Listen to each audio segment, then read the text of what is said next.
আমি তো এই সংসারের মাথা, তা আমার হাতে ঘর মোছার নেতা। আমার হাতে নেতা কেন তাহলে বলি শোনো। আমার কোম্পানি লক আউট হলো, আমাদের গিন্নি চাকরি পেলো। আমার বোঝা যাবে তোমার তো কাজকর্ম নেই, তুমি ঘর মোছামুছি করো, দেখবে তোমার রক্ত চলাচল করবে। আমি ঘর মুছবো? তাই বলি ঘর কারা মোছে? ঘর তো মোছে কাজের লোক। বলে এই তোর ঘেঁটে দেবো চোখ, চুপচাপ ঘরের ভিতর ঢোক। বলো তিনি মানুষ পারে? তবে জানি না কাদের বাড়ি গিন্নি কিরম দেখতে। গিন্নি আমার একখানা, যেন পূর্ব দিক থেকে পরি আমার বাড়ি ভেতর ঢুকে পড়েছে।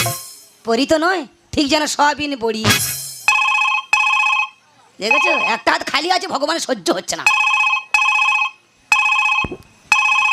হ্যালো হ্যালো কে? দাদা, আমি ভক্ত বলছিলাম।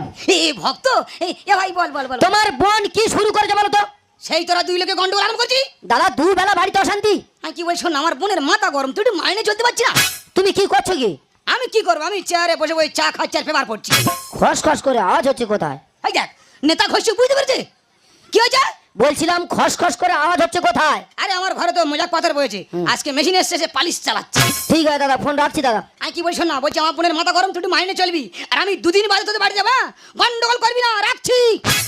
মাথা খারাপ করে দিই, আমি এক জ্বালায় চলে যাচ্ছি, ওদিকে সে আমার বোনটা ভগ্নিপথে জ্বালিয়ে খাচ্ছে। আমার ভালো লাগে না, আমি কোন দিকে যাবো নিজে বুঝে উঠতে পারছি না। তবে আমাদের গিন্নি কোথায় যাবে জানি না, দেখি না 2 ঘন্টা ধরে আয়নার সামনে বসে মেকআপ করছে। একবার কাজল পরে আবার মোচে, একবার নেল পলিশ পরে আবার মোচে। মনে হয় শপিং মলটালে যাবে। এক্ষুনি আমার কাছে এলো বলে, কি গো, শপিং মলে যাবো? 500 টাকা হতো। এই আর কেউ স্বামীর কাছে টাকা চায়? কেমন করে চাইবে? স্বামীর কাছে মিষ্টি করে টাকা চাইতে হয়, দেখবে 500 জায়গায় 1000 মারবে। কিভাবে চাইবে সেখানে দেখিয়ে দাও। কি আস্তে আস্তে কথা বলে, তাই না? স্বামীদের কাছে কিভাবে টাকা চাইতে আমার কাছে শিখে না। বলে দেখি। ধরো আমি তুমি, তুমি আমি। ধরেছি, তুমি আমি, আমি তুমি। যাও আমার জায়গায় গিয়ে বসো। ঠিক আছে, বসছি। দেখে নাও স্বামীদের কাছে কিভাবে টাকা চাইতে আমার কাছে দেখে নাও এবং শিখে নাও। ঠিক আছে, বুঝেছো? হ্যাঁ বসছি। আমি চলে যাচ্ছি, আমি তোমার কাছে টাকা চাইবো। ঠিক আছে, এসো। ওই বললাম, ওই তুমি আমি, আমি তুমি। এখন আমি তুমি হয়ে গেছি, ঠিক আছে? এসো। হ্যাঁ ঠিক আছে।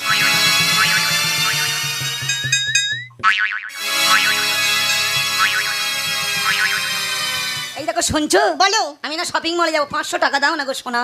ও আচ্ছা আচ্ছা, টাকা দিতে হবে তো, আমি এক্ষুনি দেবো। এই না, ধরো টাকা ধরো। ঠিক এইভাবে স্বামীদের কাছে টাকা চাইতে হয়। এমন ভাবে চাইবো? হ্যাঁ। এবার আমি আমি, তুমি তুমি। কি বাবা, কি পরিষ্কার বুঝতে পেরে দেখ, একদম ঠিক। এবার আমি আমি তুমি তুমি, আমি বসবো, আমার কাছে টাকা চাইবে, চলে যাও। ঠিক আছে, বসো।